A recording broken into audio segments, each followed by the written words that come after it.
Kasi meron akong nakuhang information that we deported allegedly 21 individuals supposedly to China, pero na-divert sila to Malaysia, to KL. Itong mga ito, konektado sa Pogo, and once nung dumating sila sa KL, naktakbuhan na sila to Cambodia, back to the, obviously, the Pogo/scamming hubs. So it goes to show na itong mga taong to, hindi ito titigil sa mga criminal activities nila. Babalik at babalik sila sa ginagawa nilang mga criminal activities. Your Honor, isang ginagawa po namin prior to deportation is to report the names of the persons about to be deported to the Chinese embassy.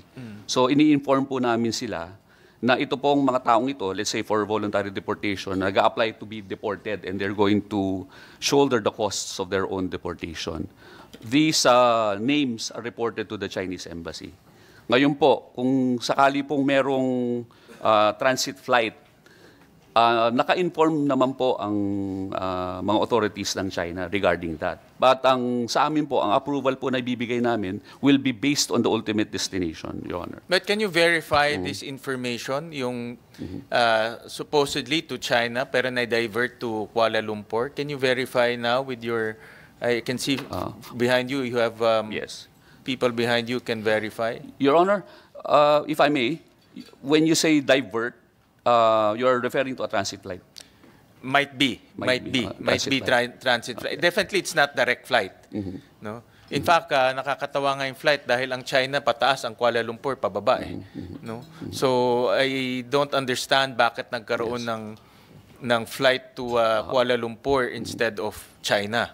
We base it on the ultimate destination. I think as stated by Attorney Arvin Santos during the last hearing, that is not disallowed. Transit flights are not disallowed. Now, if the Honorable Committee and the Senate deems it fit to plug that loophole in the law and in our circulars, then we are very much willing, Your Honors, to abide by that. Kung sa tingin nyo po, meron pong pagkukulang at sa tingin nyo po sa mga ganito pong klaseng mga application for voluntary deportation ay kakailanganin na direct flight po at sa isang maikling distansya lamang po ang kanyang tatahakin. Kung sa tingin po ng Senado ay nararapat po na i-plug ang loophole po na yon, then we seek the help of this honorable committee and of the Senate. Yeah, but for now, can you verify from your team yes, kung merong ganun?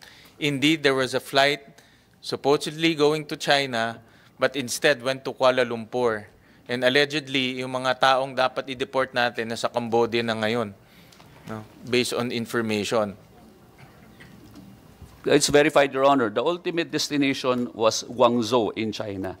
But there was a transit flight via Kuala Lumpur, Your Honor. Paano napunta sa pababa? Tapos Guangzhou is pataas. Your Kuala Honor, Lumpur is pababa, lower than us. So paano napunta sa Kuala Lumpur and then babalik sa Guangzhou? Your Honor, as stated po, we only take into consideration in approving the application for voluntary deportation as to the ultimate destination. Any transit po, kung saan man po yun, is not disallowed. Who paid for the tickets? That particular The respondents case? The respondents paid for the tickets. Who approved the deportation?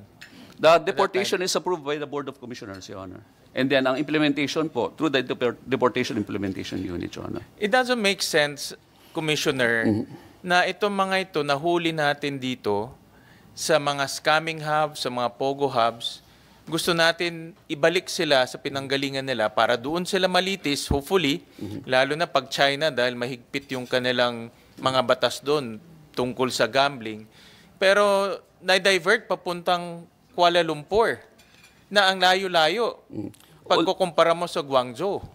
Ultimately, Your Honor, we subscribe to the ultimate destination po nila. Pagka saan man po sila magkakaroon ng transit flight, is beyond our power to monitor, Your Honor. But I think, in my humble opinion, they should go back to their country of origin. That should be very clear. Yes, Your Honor. The diversion became a way for them to escape. Naging Alice Go Part 2 ho to eh. Nag-escape ho sila. Pumunta ho sila sa Cambodia because yan talaga ho ang negosyo nila. Commissioner, we cannot stop criminals from doing criminal activities. Your Honor, ito pong mga subjects po na ito are subject of blacklist orders on the part issued by the Bureau of Immigration. So we commit to prevent their re-entry into the Philippines. Yun po ang importante, Your Honor. Aside from the deportation, nakalagay na po sila sa blacklist po namin. So hindi na po makakabalik dito sa Pilipinas. It is our mandate to control our borders. It is our mandate actually to detain these people for eventual deportation. Yun po ang aming mandato, Your Honor. Ngayon po, kung sa tingin po natin, meron pong kasong kriminal na dapat pong i-file laban po sa kanila, ang pag-usap lang po namin, i-file po agad. Kasi po, pagka na-issuehan po ng NBI clearance yan at wala naman po naka-file na kaso against them, then we are mandated to implement the deportation as decided upon by the Board of Commissioners. Yun po ang ano. Ngayon po, Your Honor, as in compliance and in accordance with the Supreme Court case, way back, I think 2015, which we adhere to faithfully, pagka meron hong criminal cases filed against a particular alien, and then kahit na po kami ay ongoing ang deportation proceedings and eventually nagkaroon po kami ng decision to deport with the pendency of the criminal case. We will give way. We have to give way. Hihintayin po namin matapos po yung kasong criminal po na yon. But without that, Your Honor. Commissioner, my point of the matter is itong mga dinideport natin naging inutil dahil nakakawala sila. Dahil papunta sila ng Guangzhou, pero na-divert sila papuntang Kuala Lumpur at doon na sila nagtakasan. My humble suggestion is to change the policy and just bring them back to their country of origin. As simple as that. Bakit ba ho natin kailangan pa itong mga ito talagang gusto ho nilang kung gusto nga kung pwede nga dito na sila manatili sa bansa natin para hindi sila malitis doon. In fact, I read your interview.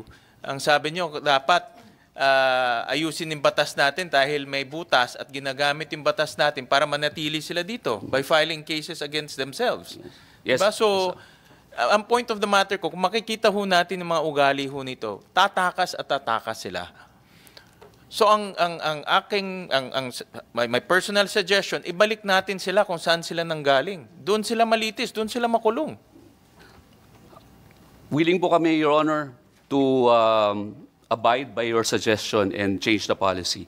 But I think it also deserves further study considering that marami rin po kaming dinideport na hindi naman po galing China, meron po mga galing Africa, wherein there are no direct flights. So yun lang po ang kailangan po nating aralin pagdating po sa pagbabadeport. Yeah, but I think as a rule, dapat bumalik sila kung saan sila nanggaling. Kasi the tendency to escape and the tendency to evade, nandoon eh. Nakikita ho natin yun eh.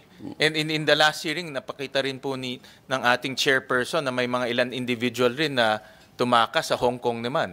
Di ba ho? So makikita natin yung tendency. Itong mga taong to, iba dito may pera, iba dito may kaya, may connection. Mga criminal syndicates to eh. I'm sure may connection rin sila sa ibang mga bansa. Kaya kung hindi ho natin dadalhin sila at sasaluhin nung country of origin, talaga makakawala sila. At yun ang isang punto ho nitong hearing na ito. Takpan natin yung mga gaps, yung mga butas sa polisiya natin para hindi na ho paulit-ulit ho to. Pakitingin na lang, Commissioner, because nakakahiya, no? Nanghuhuli tayo, nagde-deport tayo, pero babalik sila ng Cambodia, tatakas sila sa iba. Nakakahiya, no? Sa parte ho natin. We subscribe to that, Your Honor. If I may lang po, considering our recent experience involving China, nagkaroon po ng tulungan pagdating po sa gastos po ng pagpapadeport po nila. China actually shouldered the costs of deportation by chartering a flight for 100 plus deportees who are of Chinese citizenship. Meron po kasi, Your Honor, na costs ang detention, Your Honor. I think this can be confirmed by the PAOK. Doon lang pong rerun sa operation namin, Your Honor. Kasi po, because of humanitarian reasons, syempre po, papakainin po natin yung mga detainees. from January 8 to February 28, I think for food alone, PAOK shouldered 5 million plus. Ganun po kamahal, Your Honor, ng pagpapakain sa kanila. The BI had to shoulder yung kuryente, even po yung CR po, nagbara. Ilaw, lahat po yan, Your Honor.